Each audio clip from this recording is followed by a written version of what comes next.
wow, how did Disney let that title get by?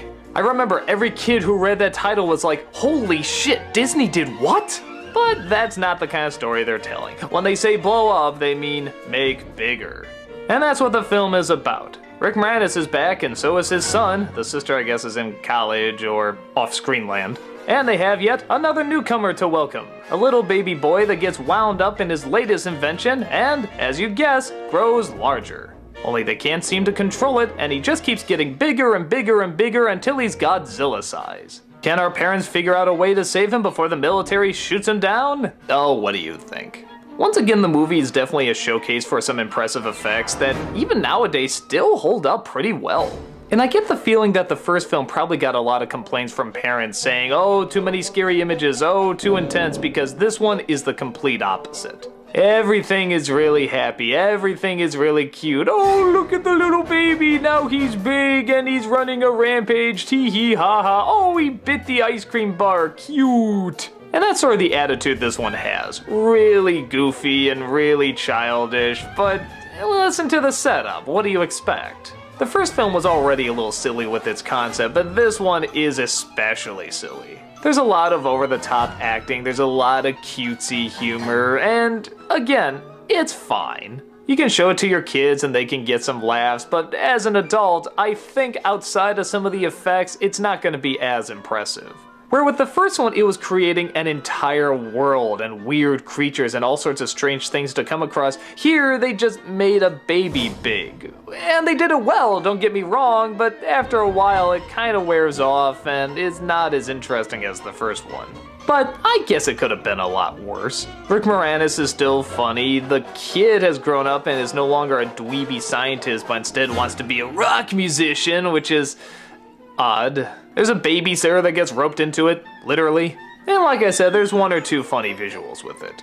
But it's nowhere as interesting as the first one, and it is one of those sequels that really didn't need to exist. But if you're interested and you just want to show your kid a little something that's kind of funny and has some neat effects, it's not bad to check out.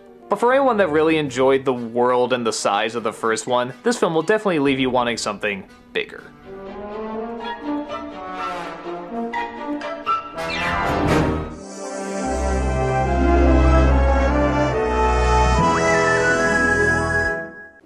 Who doesn't remember the Mighty Ducks, the team of screw-ups that nobody thought had a chance, but with the use of a certain coach who doesn't think he'll fit in, but then finds the strength to stand by his team, they will go to the finals and oh, come on. Even before this story was used over and over and over again, it was already tired. Which is a shame because there's nothing in Mighty Ducks that's especially bad, but there's nothing that's especially good in it either. Emilio Estevez plays a rich man who gets in trouble, so he's been sentenced to having to coach a Little League hockey team. And of course, they're all troublemakers and goofy and wacky, and at first, his plan is to win games simply by having them call fouls. Yeah, anytime they're tapped, he wants them to fall down and fake these injuries. That's actually pretty funny. But one kid simply won't do it and says that he wants to fight because he loves the sport and he loves what he does. Estevez thinks maybe he should start doing the same thing and tries to encourage the kids to be stronger. And of course, through determination and hard work, they all come together, and yeah, sometimes they fall off the wagon, but they get right back on because they love their coach and they love their team, and they make it to the big playoffs and all that good stuff. What can I say about this movie that hasn't been said about every single movie that has this plot? I guess it kinda did it early on, but didn't we have Bad News Bears and a few other films before it?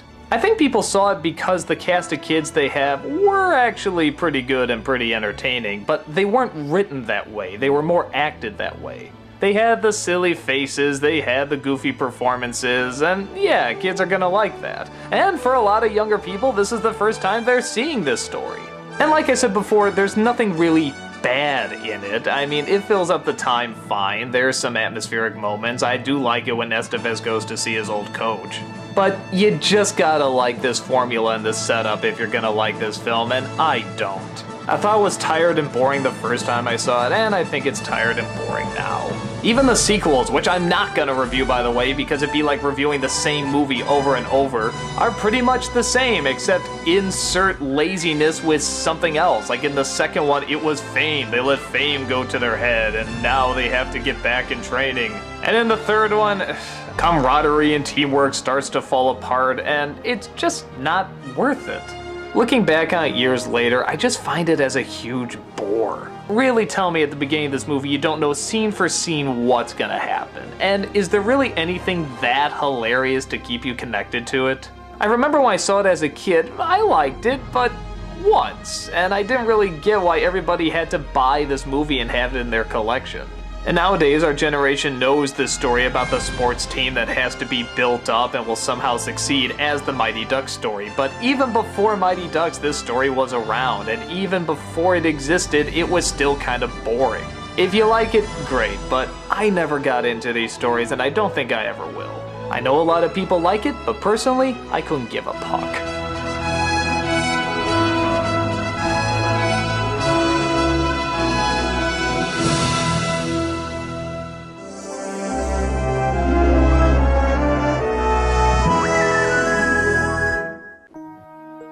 It's the holiday classic, The Nightmare Before Christmas. Boy, talk about a film that only did okay at the box office, but just exploded in cult merchandise. Every year around Halloween you see this stuff advertised, and hell, every year around Christmas you see it advertised as well. Somewhere the appreciation of this film just went through the roof, and now everybody loves to draw the characters, they love to sing the songs, it's so iconic. But once again, I almost feel like that can backfire and build it up too much for audiences that might be expecting something else. In a sense, that's kind of what I went through when I first saw it. And I saw it when it first came out.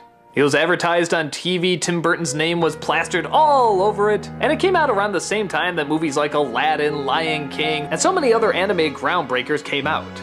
So with that said, I thought there would probably be a few more adult jokes thrown in there. You know, like what they did with Robin Williams improvising and so on. But that's not the kind of movie it is. It's more a warped version of those stop-motion Christmas specials that you see every year, except dragged out to an hour and a half. It seems all the holidays are given their own land. Halloween Town, Christmas Town, all that kind of stuff. The leader of Halloween, Jack Skellington, is finally getting tired of his holiday and wants to try something new. Thus, he accidentally stumbles across the Christmas holiday and decides he wants to take it for his own. Showing the people of Halloween what he's discovered and even kidnapping Santa Claus himself, Jack decides he's gonna transform a Merry Christmas into a Scary Christmas. Instead of bringing treats and toys, he's gonna bring creeps and scares, ultimately resulting in a disastrous catastrophe. The movie has a lot going for it. First of all, the story's wonderful. It's so simple in its setup and yet allows for so much creativity. It's bizarrely very easy to explain and even easier to grasp.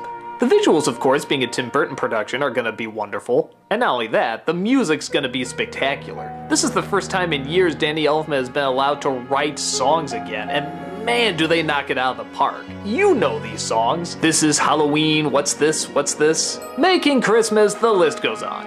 Elfman himself does the singing voice of Jack, and he adds so much character to it. This whole film is practically his movie. But what people might be turned off by, especially those who have had it hyped up, is that it is maybe a little too simple. At least for what people might be expecting. The movie doesn't have a lot of inside jokes or super clever writing, it's sort of very bare bones. Because of this, it doesn't allow for a ton of character or a ton of surprises, but that's not really the focus. It's supposed to operate more like a very basic fairy tale, like a book you'd read to your little kid. In fact, hell, it was originally a book, and in rhyme too. Some might have a problem with this, and it's understandable. They could have updated it a little bit more, they could have made the characters a bit more interesting. But for a lot of people, the simplicity is what draws them to it. It's a timeless story that can be told to anyone, and anyone can grasp it very quickly. It's similar to something like The Boy Who Cried Wolf. You don't need to know the boy's backstory, you don't need to know his character, you just need to know the very simple layout. Now, is that good for an hour and a half movie? Some would debate no.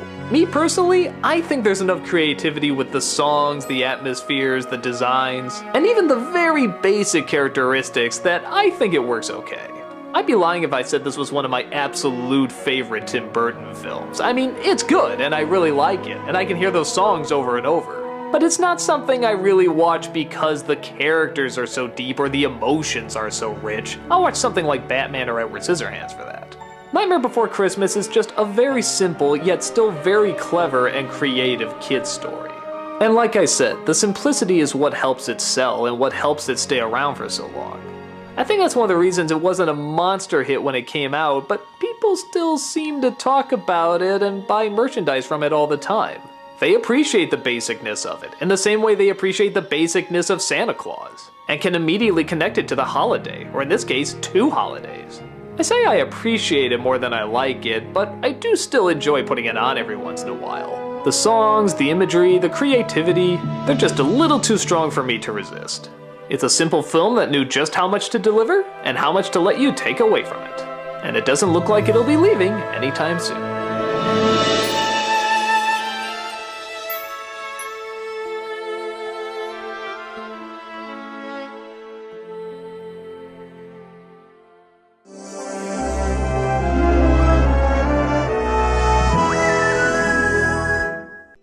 When I was a kid, Aladdin was my favorite Disney movie.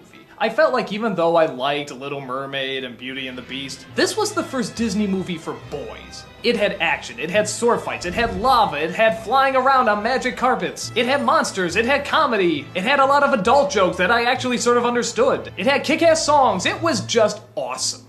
But I will admit, as I get older, that novelty seems to wear off a bit.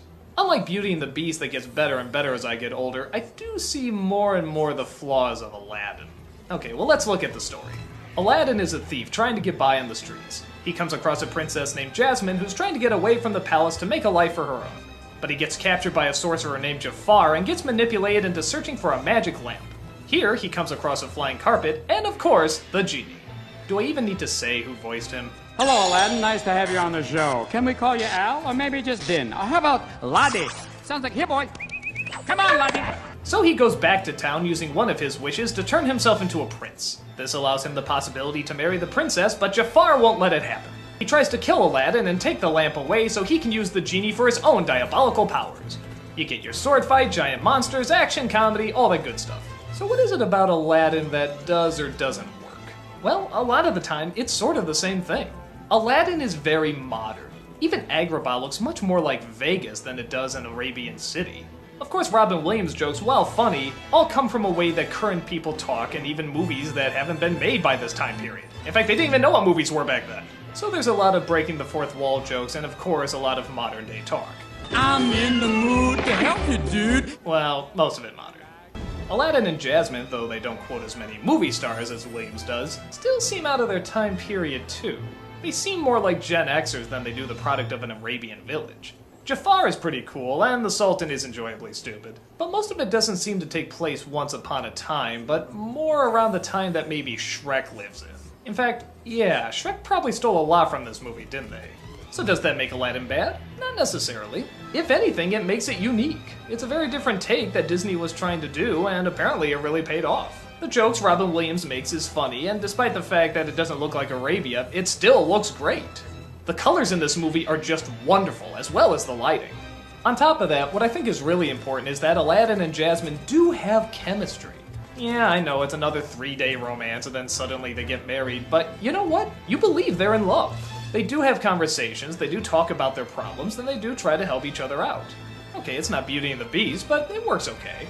The songs are still awesome. It's still Alan Menken, and it's still those incredibly catchy beats. At times, some of the modern talk can get a little annoying, like when Aladdin tries to act cool or Gilbert Gottfried yells some more, but I think it still has the same Disney heart, and it is very entertaining.